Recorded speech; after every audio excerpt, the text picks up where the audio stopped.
Graça e paz aos irmãos, muito boa noite, prazer estar aqui mais uma vez para compartilhar a palavra de Deus.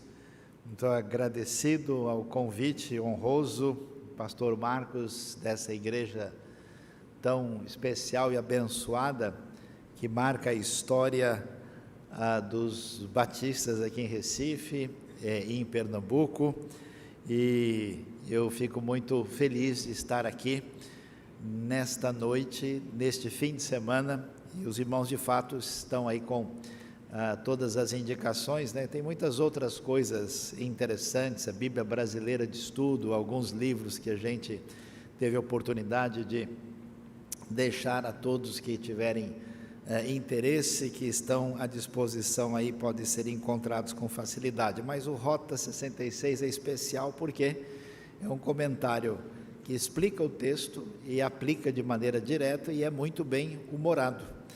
Quando os amigos de Daniel, né, estão na fornalha ardente, a coisa está difícil, o título do estudo é Temperatura Máxima. Então vocês imaginem só, cada coisa aí tem tido um impacto muito expressivo também no ambiente secular, pessoas que não conhecem o Evangelho, mas conseguem aproveitar aquele estudo e são introduzidos ao conhecimento da Bíblia. Eu fico muito feliz esta noite. Pastor Marcos, não acredita, todos os cânticos que nós cantamos foi praticamente uma coisa combinada com a mensagem. Eu não fazia a mínima ideia do que iriam cantar e não tinha qualquer conversa a esse respeito. A coisa assim foi assim, fogo puro esse negócio aqui, a coisa foi forte hoje, né? Uma conexão total. E vamos hoje pensar, começamos lendo o Apocalipse, então nós vamos ler Apocalipse capítulo 4, vamos entrar também no 5 e a nossa mensagem nesta noite será o Rei no trono. Texto de Apocalipse capítulo 4 nos diz o seguinte: depois dessas coisas olhei, e diante de mim estava uma porta aberta no céu. A voz que tinha ouvido no princípio, falando comigo como trombeta, disse: suba para cá, e lhe mostrarei o que deve acontecer depois dessas coisas. Imediatamente me vi tomado pelo Espírito, e diante de mim estava um trono no céu, e nele estava sentado alguém. Aquele que estava sentado era de aspecto semelhante a jaspe sardônio. Um arco-íris, parecendo uma esmeralda, circundava o trono, ao redor do qual estavam outros 24 tronos. E assentados neles havia 24 anciãos. Eles estavam vestidos de branco e tinham na cabeça coroas de ouro. Do trono saíam relâmpagos, vozes e trovões. Diante deles estavam acesas 7 lâmpadas de fogo, que são os 7 Espíritos de Deus. Também diante do trono havia algo parecido como um mar de vidro, claro como cristal. No centro, ao redor do trono, havia 4 seres viventes cobertos de olhos, tanto na frente como atrás. O primeiro ser parecia um leão, o segundo parecia um boi, o terceiro tinha rosto como de homem, e o quarto parecia uma águia quando em voo. Cada um deles tinha 6 asas e era cheio de olhos, tanto ao redor como por baixo das asas. Dia e noite repetem sem cessar: Santo, Santo, Santo é o Senhor, o Deus Todo-Poderoso, que era, que é e que há de vir. Toda vez que os seres viventes dão glória, honra e graças àquele que está sentado no trono e que vive para todos sempre, os 24 anciãos se prostram diante daquele que está sentado no trono e adoram aquele que vive para todos sempre.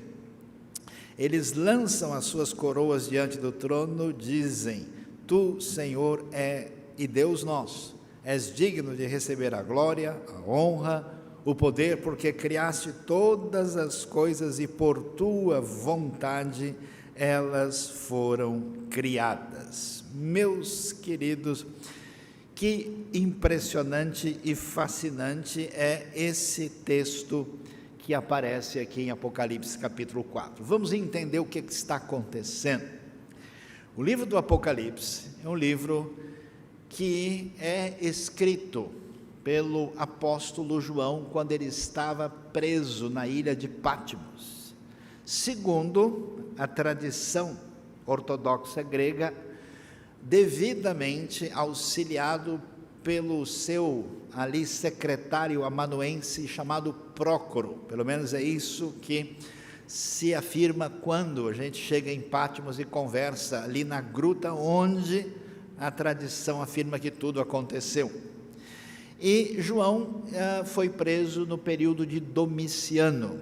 Vocês devem se lembrar, nós temos aqui uma escala histórica de uma grande opressão e perseguição romana contra os cristãos no reinado de Nero, que durou do ano 54 até o ano 68. Depois nós vamos ter Vespasiano e Tito, e no ano 81 Domiciano vai assumir o poder e também mostra uma hostilidade aos cristãos, ainda que não tão intensa como na época de Nero. Mas o apóstolo João, que era líder da igreja em Éfeso e tinha aí uma influência muito grande, por causa do crescimento desse cristianismo primitivo, a ideia era impedir que a voz desses seguidores do caminho de Jesus, dessa fé que tinha vindo das terras da Judéia, fosse sufocada. Então João foi preso. E Deus então vai dar essa revelação, a revelação que fecha a Bíblia, nesses 22 capítulos, e quando a gente lê Apocalipse, os 3 primeiros capítulos nos trazem uma visão de Jesus glorificado, especialmente no capítulo 1, mostrando que aquele que foi morto em Jerusalém agora está em glória e é cheio de poder. Depois nós temos 7 cartas enviadas, já chamadas 7 igrejas da Ásia Menor, cartas que são escritas com a intenção de trazer consolo, esperança e correção de caminho. E aí chegamos no capítulo 4, e no capítulo 4 é interessante demais o que acontece. Nós vamos ver a referência do texto, e a voz que vem da parte de Deus diz para o nosso querido autor, o apóstolo João, algo que chama a atenção, porque diz que ele deve subir para o céu, para a parte de cima. Ele vê uma porta aberta no céu, e a voz então diz, aí como uma trombeta em som alto, dizendo que ele deve subir para ver o que haverá de acontecer. E aqui nós começamos a entender um pouco do Apocalipse. A questão é a seguinte: será que o sofrimento que a igreja está tendo, será o fato de que Jesus morreu, disse que ia voltar, e não voltou ainda? Na verdade, o Império Romano está mais forte, o imperador agora é deificado, a situação da igreja está difícil, e esses gentios da região da Ásia Menor estão em dificuldades, e tudo está acontecendo. Os apóstolos todos morreram em martírio, e sobrou o João, que está prisioneiro. Será de fato que a gente pode olhar as coisas do ponto de vista dessa percepção imediata? A proposta do Apocalipse 4 é: venha para cá e venha agora trocar a visão. Mude a lente, pegue o binóculo, enxergue do ponto de vista de Deus o que está acontecendo e o que haverá de acontecer.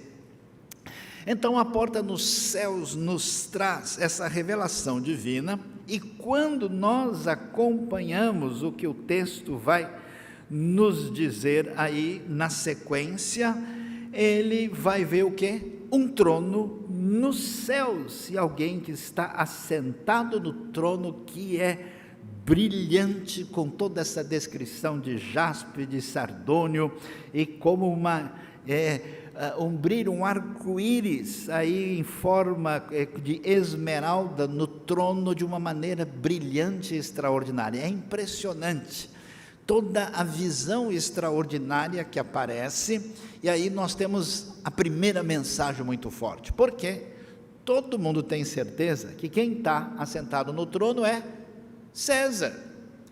Quem está sentado no trono é o imperador romano, não tem dúvida. O domínio político do mundo está bem definido. Desde que os romanos venceram os cartagineses nas famosas guerras púnicas, estabeleceram a hegemonia no mar Mediterrâneo, conhecido agora como Mare Nostrum.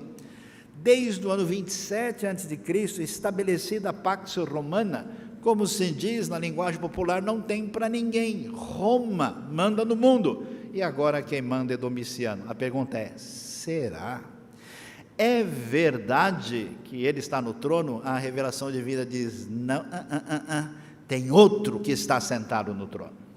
Ele está assentado no trono, e aí nós vamos ver a clara perspectiva de que Deus é percebido, e nós vamos ver no Apocalipse esse trono compartilhado com Cristo Jesus, o Rei vencedor, e então aparece a ideia do Rei glorioso, que é destacado aqui. E quando a gente prossegue na leitura, é interessante ver o surgimento dos 24 anciãos. Os irmãos, vejam só que coisa interessante.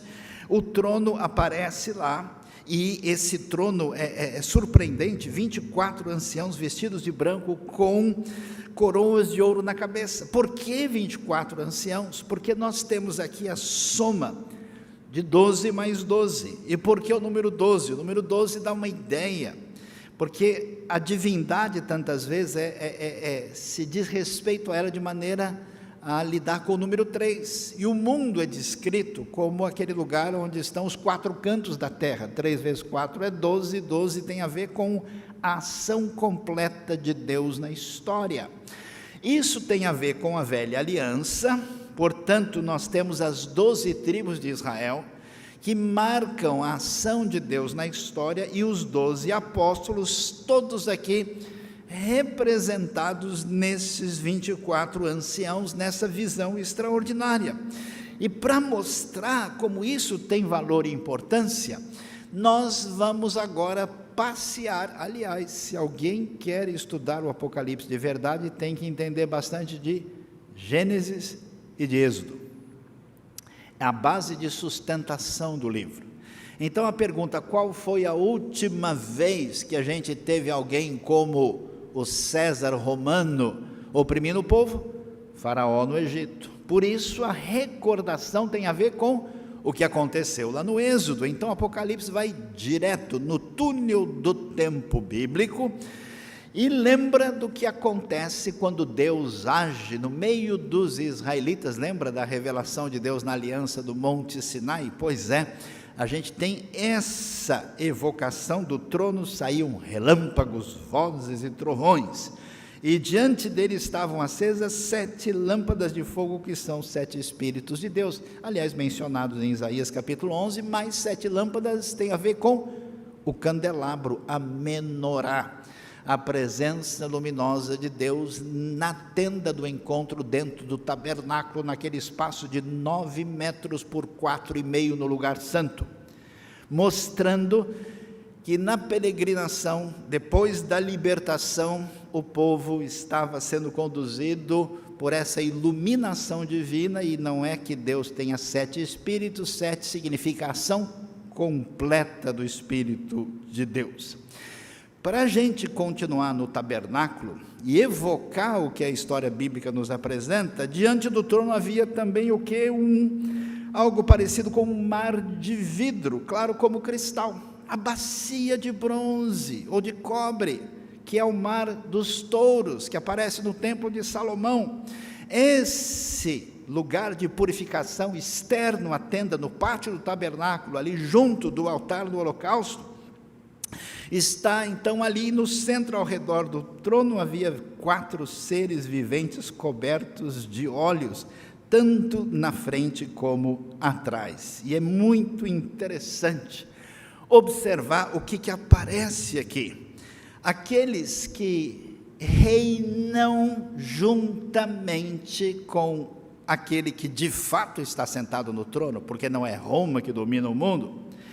Esses, representados por esse domínio divino na história dos 24, que são 12 mais 12, agora aparece aqui uma espécie de pequeno zoológico com 4 animais. E a pergunta é, por que esses animais invadiram o nosso capítulo de Apocalipse?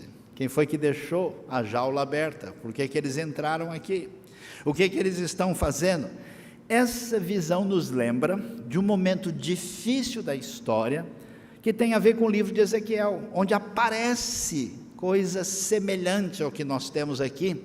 Ezequiel profetiza no momento em que Judá é levado cativo para a Babilônia, e ele interpreta a história, escreve as suas profecias entre os anos 593 e 571 a.C.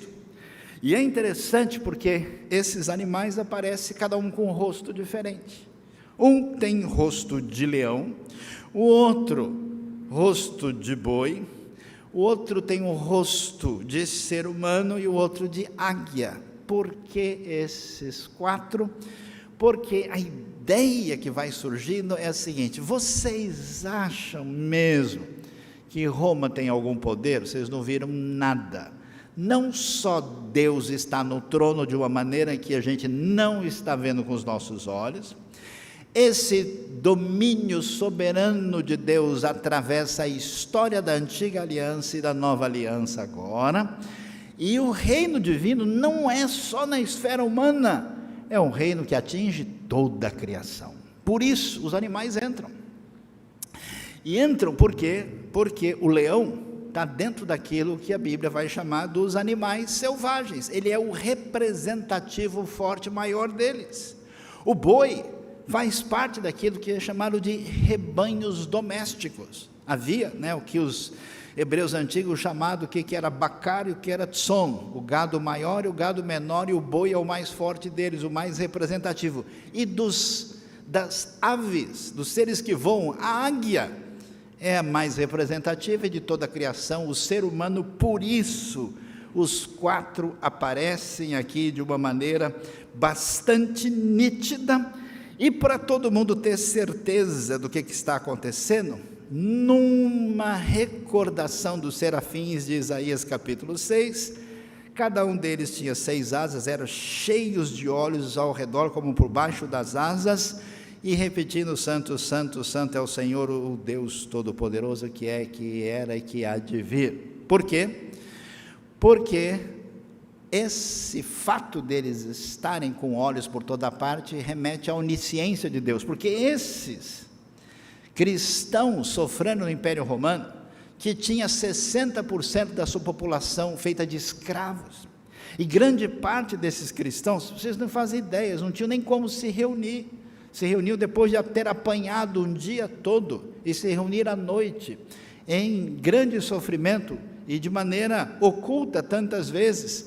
E eles então devem saber que Deus está vendo tudo, o Senhor onisciente que reina, e que é santo, que é celebrado aqui. E aí vem a grande novidade, e ela é interessante, porque ela afronta o nosso jeito de pensar. O que você esperaria aqui? Que Deus é aquele que era, que é e que será. Não, não é assim, porque Deus é o que é aquele que era, que é e que há de vir. Porque a descrição sobre Deus na Bíblia não é uma mera descrição filosófica, ontológica, tentando determinar a sua substância. Ela é uma tentativa de falar do Deus que é o Senhor da história. Por isso o nome de Deus que a gente chama, eu sou o que sou, na verdade eu sou aquele que eu determinar ser, ou seja, eu sou soberano, ninguém me domina, ninguém me controla, eu sou o Senhor da história, e eu vou interferir para definir o meu reino de maneira definitiva. É impressionante. E todas as vezes que os seres viventes dão glória, honra e graças àquele que está sentado no trono e vive para sempre, os 24 anciãos se prostram diante daquele que está sentado no trono e adoram aquele que vive para todo sempre. E olha que coisa extraordinária, olha que lição para a gente nessa noite. E aí cada um deles pega as suas coroas e lançam diante do trono, porque só um é rei. Deus é o rei do universo, Deus é o rei da história, Deus é o rei além das ondas, como nós cantamos agora e estamos observando. Por isso eles abdicam. E é tão interessante porque o mundo todo, né, vive numa atitude de cada um querer ser mais rei do que o outro. A famosa banda de rock de uns anos atrás, o Tears for Fears, não é uma citação muito sagrada essa, fez uma música com muito sucesso que dizia: Everybody wants to rule the world. Todo mundo quer dominar o mundo. Esse é o ego terrível que domina o coração humano. É hora de reconhecer quem é o rei. Abaixo Roma, abaixo os reis da terra, todos joguem as suas coroas. E então aparece no texto: Tu, Senhor e Deus nosso, és digno de receber a glória, a honra, o poder, porque apesar dos tolos homens acharem que eles são grande coisa, Tu criaste todas as coisas e por Tua vontade elas existem e foram criadas. Amém? Deus seja louvado. E o Apocalipse continua. E entrando no capítulo 5, que é a sequência da mesma visão, então vi na mão direita daquele que está sentado no trono um livro, em forma de rolo, escrito de ambos os lados e selado com 7 selos, uma espécie de lacre em torno do pergaminho, para que a pessoa não abrisse sem deixar vestígio que ela abriu um documento. E eu vi um anjo poderoso proclamando em alta voz: quem é digno de romper os selos, de abrir o livro? Mas não havia ninguém, nem no céu, nem na terra, nem debaixo da terra, que podia abrir o livro ou sequer olhar para ele. Eu chorava muito, porque não se encontrou ninguém que fosse digno de abrir o livro e de olhar para ele. Então um dos anciãos me disse: não chore, eis que o leão da tribo de Judá, a raiz de Davi, venceu para abrir o livro e os seus 7 selos. Então vi um cordeiro que parecia ter estado morto, de pé no centro do trono, cercado pelos 4 seres viventes, pelos anciãos. Ele tinha 7 chifres e 7 olhos, que são os 7 Espíritos de Deus enviados a toda a terra. Ele se aproximou, recebeu o livro da mão direita daquele que estava sentado no trono. Ao recebê-lo, os 4 seres viventes e 24 anciãos prostraram-se diante do cordeiro. Cada um deles tinha uma harpa e taças cheias de ouro, cheias de incenso, que são as orações dos santos, e eles cantavam um cântico novo: Tu és digno de receber o livro e de abrir os seus selos, pois foste morto e com teu sangue compraste para Deus homens de toda tribo, língua, povo e nação. De repente, a visão vai numa outra direção. Depois de mostrar a questão do domínio, do poder, de quem realmente está no trono, quem é que domina, a pergunta que vem na sequência é: como a gente entende o significado estranho da vida, que parece não ter sentido nenhum? Porque como assim? Deus está no trono e Roma está fazendo o que está fazendo. Como assim a vida dos povos é o que é? Você percebe que as pessoas que rompem com a visão bíblica da realidade, mais cedo ou mais tarde entram em confusão. A história da filosofia contemporânea é uma história de simplesmente desencanto e uma falta de condição de enfrentar a experiência do mundo à nossa volta. Ou seja, é uma edição tardia, piorada de Eclesiastes. Nada faz sentido, tudo é correr do vento, correr atrás do vento, tudo é vácuo, é vaidade, é vazio.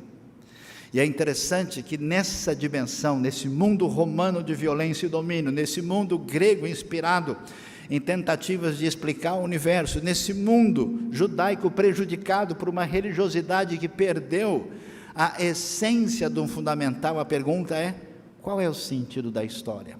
E João então vai dizer: olha, eu estava lá e estava vendo que havia ali o pergaminho, o livro em forma de rolo, e ninguém podia fazer isso, e eu chorava, porque a experiência humana não tem sentido afastado da realidade do Deus que domina o universo e traz a sua redenção. E nesse choro profundo, um dos anciãos diz: não chore, porque alguém tem condição de dar o sentido da história.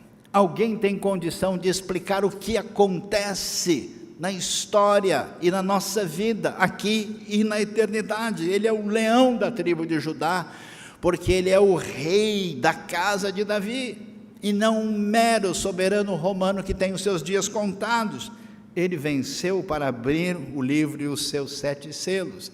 E aí é interessante, olha que coisa surpreendente, especial.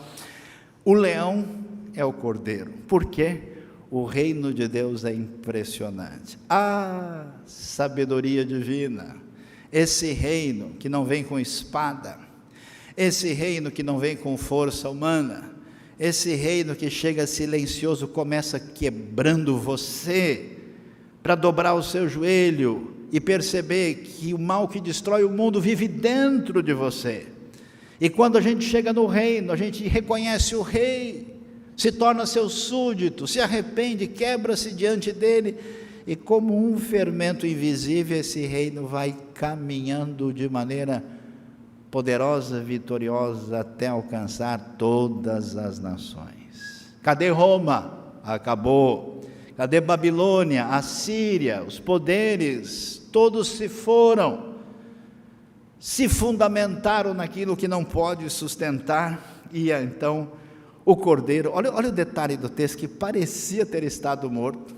Claro que ele morreu, mas só para dizer que aquela morte não é determinante. O cordeiro é o leão, e o domínio do Pai está definido com aquilo que é dado ao Filho, a bendita pessoa de Cristo Jesus, nosso Senhor e nosso Rei, que daqui a alguns dias no Natal estaremos celebrando a chegada do Rei.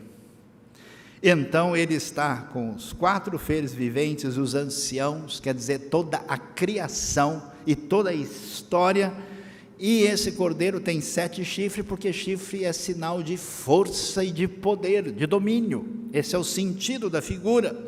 E os 7 olhos, que significa, pessoal, vocês que sofrem no Império Romano, Deus está vendo tudo, Ele conhece, e Ele se aproxima e recebe o livro da mão direita daquele que estava sentado no trono, quer dizer, o Pai entregando para o Filho, e ao recebê-lo, olha que coisa extraordinária, os 4 viventes, seres viventes, os 24, prostram-se, e cada um deles tinha uma harpa e taças de ouro cheias de incenso, que são as orações dos santos.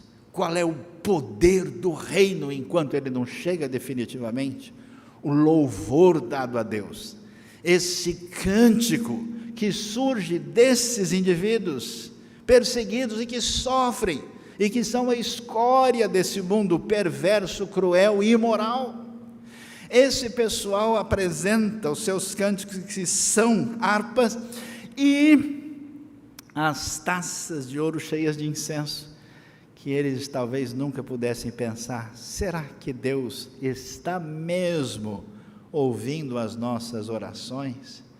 Hoje, o chefe romano aqui me deu 40 chicotadas nas costas. Hoje, a pancada que eu recebi, acho que quebrou alguma coisa na minha perna. Hoje eu passei por tal humilhação, assim. Eu orei, mas eu não vi nada, eu não percebi nada. Será? Essas orações chegam, e olha que coisa interessante, meus irmãos, é impressionante isso, que aí eles cantam um cântico novo. Esse cântico novo é interessante, sabe por que o Novo Testamento não tem cântico? Está em silêncio. O único texto de cântico explícito parece em Mateus: tendo cantado um hino, eles foram para o Monte das Oliveiras. É o Halel, salmo cantado no Pêssar, na Páscoa, na grande cerimônia. Depois você vê assim uma espécie de silêncio. A gente tem nas cartas alguns textos que a gente sabe que eram cânticos, mas eles não estão explicitamente apresentados. Parece que que o Novo Testamento segurou tudo, para explodir em louvor, na redenção final do Apocalipse. E o Apocalipse é música direto, é cântico, é adoração. E eles cantavam um cântico novo: tu és digno de receber o livro e abrir o selo, pois foste morto, com o teu sangue compraste para Deus. E aí vem a coisa impressionante, porque Roma se vangloria de que todo povo, língua e nação está na mão de Roma. Todas as nações se submetem ao império, ao imperador divinizado. Será que é verdade? Não. Aí vem essa santa atitude subversiva do Evangelho, dizendo: quer saber de uma coisa? Esse negócio de compraste é aquela atitude de chegar na ágora, no mercado, e tirar um escravo de lá, para que gente de toda tribo, língua, povo e nação pudesse entrar nesse reino de Deus. E aí vem uma frase poderosíssima, impressionante, que aparece no verso 10, e ela é tirada de Êxodo 19, 5 e 6, porque quando Israel é libertado do Egito, o que Deus diz é que eles deveriam ser um reino de sacerdotes, ou seja, a nação deveria ter um papel sacerdotal, para mostrar aos outros povos o Deus único. Por isso que o Salmo vai dizer coisas como: cantai entre as nações a sua glória, entre todos os povos, as suas maravilhas. Missão aos não conhecedores do Deus único fora de Israel, nesse papel sacerdotal missiológico que o povo tinha. Essa mesma função, que nem foi bem entendida posteriormente, aparece aqui agora, ela é trazida para nós. Tu constituíste, imagina aquele pessoal, escravo, apanhando, sofrendo, de maneira impressionante, como aconteceu na história recente com escravos da América do Norte, que criam em Jesus e sofriam de maneira injusta, e cantavam, os irmãos, sabe o que tantas vezes? Da linda pátria estou muito longe, triste eu estou, eu tenho de Jesus saudade, quando será que eu vou? É uma coisa semelhante. E então, reinos sacerdotes para o nosso Deus, e essa gente que não vale nada recebe a palavra, eles reinarão sobre a terra, eles reinarão sobre a terra. Então olhei, e aí ouvi a voz de muitos anjos, porque agora o texto que revela quem é rei, que revela para a gente qual é o significado da história, quando junta as duas coisas não dá para segurar mais, essa revelação se transforma em adoração. E quem vai participar do coral? A criação com os 4 seres viventes, os 24 anciãos, que tem a ver com todos aqueles da antiga aliança e da nova aliança. E vocês acham que o coral está grande? Está nada, precisa de mais gente. Quem é que vem? Quem é que vai cantar? Quem é que vai participar? Ouvi, o texto diz, a voz de muitos anjos, milhares e milhares e milhões de milhões, eles rodeavam o trono, bem como os seres viventes, os anciãos, e cantavam em alta voz: digno é o Cordeiro que foi morto de receber poder, riqueza, sabedoria, força, honra, glória e louvor. Depois ouvi todas as criaturas existentes no céu, na terra, olha que coisa impressionante de arrepiar, debaixo da terra e no mar, e tudo que neles há, que diziam: aquele que está sentado no trono e ao Cordeiro sejam o louvor, a honra, a glória e o poder para todos sempre, amém.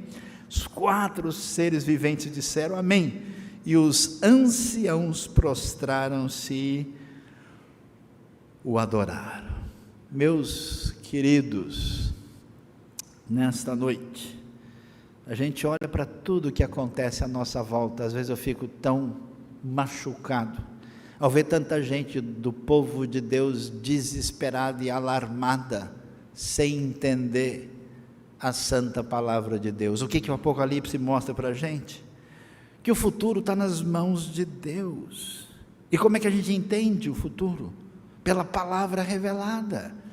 Que João recebe do conselho de Deus? Pare de ouvir Roma, suba para cá e enxergue as coisas do jeito que Deus diz, porque quem domina é aquele que era, que é e que há de vir. Segundo, o reino não é de quem tem poder financeiro, não é de quem tem poder político, não é de quem tem poder intelectual, o reino é do Senhor. Ele é rei de fato, e quando a gente sabe disso, a nossa vida muda, ela é cheia de esperança. Por isso que esses cristãos primitivos, às vezes, foram presos, queimados vivos, e alguns deles, ao serem queimados, morriam cantando, e aqueles pagãos não podiam entender, que gente louca é essa? Antecipavam o grande coral que vai cantar na vitória final do reino. Esse domínio de Deus, esse domínio é o domínio sobre a criação. Cada vez mais que os cientistas entram na microbiologia, ou na dimensão cósmica do entendimento do universo, tem dia que eu dou uma parada e fico assim, feito bobo, mais ou menos uns minutos pensando, como deve ser, se a gente pode falar assim, a mente de Deus, para criar toda essa diversidade de coisas impressionantes. Deus cria pássaros multicores. Tem um pássaro diamante que tem umas, 7, 8, 10 cores, 3 não estava bom. Deus extrapola, exagera. Atitude artística assim, de cada final de tarde ele pinta um quadro diferente. Oh Deus, gostei desse, valeu, o senhor postou no Insta Heaven, aí está bonito demais. Deus é o Senhor da história, é o Deus que age. Atenção, na sua vida, é o Deus que agiu em toda a história, por isso a gente deve saber o que realmente está acontecendo. E pode parecer que não, aquele pessoal ouvia de falar, como é que é a história? Vocês não fazem ideia o que é crer em Jesus no primeiro século. Jesus é um condenado pelo Império Romano, morreu como se fosse um bandido, morreu numa crucificação horrenda, destinada ao pior tipo de pessoa. Hoje é bonito a gente falar, eu sou cristão, sou evangélico, eu sou batista. Naquele tempo, quer dizer, como é que é? Você está ligado com essa seita maluca daquele cara que morreu crucificado lá, porque parece que ele era um baderneiro, lá naquele lugar maluco dos judeus, que só arruma confusão em toda parte? Era isso que as pessoas, mas a verdade é que o Cordeiro venceu, e o Cordeiro venceu, e o seu reino prossegue e vai caminhando, e a coisa é, nós reinaremos com Ele. Vai chegar um dia, meus queridos irmãos, que o reino de Deus vai vencer. Hoje, enquanto tanta gente de igreja perde tempo com todas coisas tão inúteis, tem gente sequestrando criança para roubar o órgão, tráfico de gente, de droga e de armas, são as principais fontes de dinheiro ilícita no mundo, e a gente fica discutindo que roupa é mais bonita. Será que a gente ficou louco? Será que a gente perdeu o juízo? E apesar disso, o reino vai entrando, vai vencendo, vai fazendo coisas que a gente não imagina. Por isso, o Apocalipse convida a gente, para depois de ver tudo isso, e de enxergar o que João viu, a dizer, aquele que está sentado no trono, e ao Cordeiro, seja o louvor, a honra, a glória, e o poder, para todos sempre, amém, e amém.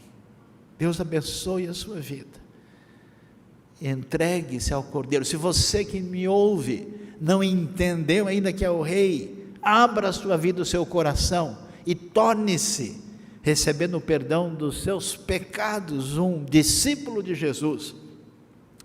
E você que afirma seguir, siga de verdade, e gaste o tempo que Deus ainda deu para nós, para a gente ampliar esse reino, fazendo esse grande ensaio, para que no dia final a gente cante, todo mundo junto. Deus abençoe a nossa vida, Deus abençoe o nosso coração nessa noite. Amém.